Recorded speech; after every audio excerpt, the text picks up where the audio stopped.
Mahilig din ba kayong mag-experiment at manggaya kagaya ko? Nag-crave nga pala ako ng pansit kabagan. Hi everyone! Ngayong araw ay nag-crave nga ako ng pansit kabagan. Bumili nga ako ng 1 kilong lulutuin. Una nga pala ay nagpakuha muna ako ng bataw kay Kuya Allen. May kinainan kasi ako or may napanood yata ako na may ganyan. Gusto ko nga ng mas maraming gulay ngayon. Maliban sa bataw, bumili nga din ako ng repolyo. Bataw, repolyo at sprouted munggo nga yung ihahalo kong gulay. First time ko nga palang magluto ng pansit kabagan. Susubukan ko nga kung kaya ko nang magluto. Isa pa para hindi na rin kami kumain sa labas. Mas makakatipid pa kami. Una kong ginawa ay magsasangkot siya nga muna ako ng giniling na baboy.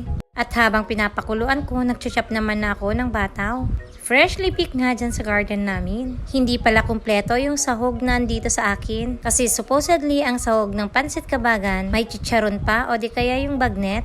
Kaso giniling lang yung available sa akin. Kailangan din sana ng quail eggs. Pero kahit kulang nga yung mga sahog ko, sabi ko pasasarapin ko na lang yung lasa. Disclaimer lang po, first time ko lang magluto nito ha. At base nga lang to sa mga nakainan ko. Gagayahin ko na nga lang kung anong timpla ng mga kinainan ko before. Isa pa, dito na rin talaga ako nagluto para makakain kaming lahat. Ang pansit kabagan po pala ay may toge. Medyo iga na pala tong giniling. Naglagay na rin ako ng mantika at igigisa ko nga dito yung bawang at sibuyas. Mas maigi nga pala yung giniling ay medyo sangkot siya. Ito pala yung noodles ng pansit kabagan at nabili ko nga lang dun sa market. Nabili ko nga lang to ng 60 pesos. At sa tingin ko, kasyang-kasya na sa amin lahat to. Ito pala nag-start na ako magisa ng bawang at sibuyas. Talagang medyo nangangapa pa ako sa pagluluto. Hindi ko nga alam kung ano yung magiging kalabasan ng lulutuin ko ngayon. Di bale at kapamilya ko naman yung makakakain. Pagkagisa ng bawang sibuyas, naglagay na rin ako ng toyo.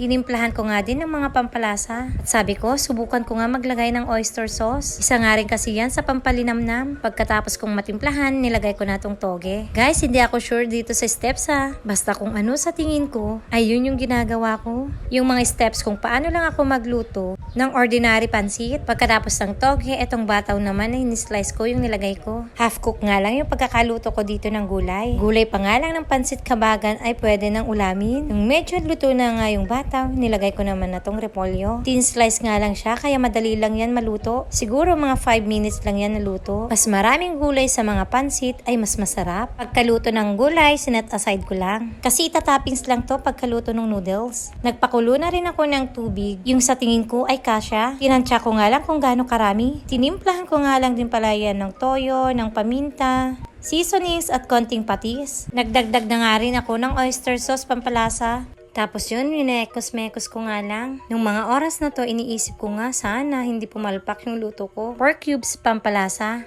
Siyempre, tinikman ko muna yan bago ko ilagay itong noodles. Ang paglagay pala dito ay hindi minsanang buhos. Dapat you make sure na medyo hiwa-hiwalay nga yung noodles. Para hindi nga siya magdikit-dikit. Kadalasan pala yung mga sikat na pansit kabagan or batil patong, sila na nga mismo yung gumagawa ng noodles nila. Kumbaga, homemade noodles. At syempre, kanya-kanyang sikreto kung paano pasarapin nga yung mga luto nila. Bawat paggawaan ay may kanya-kanyang sikreto dyan. Kasi nga sariling timpla nila. Kapag nailagay na pala yung mga noodles, kailangan haluin ng haluin para hindi siya magdikit-dikit. Nag-chop na rin pala ako ng sibuyas dito at ilalagay mamaya sa toppings. Anyway guys, ito na pala yung hitsura niya. Dahil nga first time ko, pandalas talaga yung halo ko dyan. Para nga hindi masunog yung ilalim niya. Tapos medyo tinitikman-tikman ko nga yung noodles kung luto na.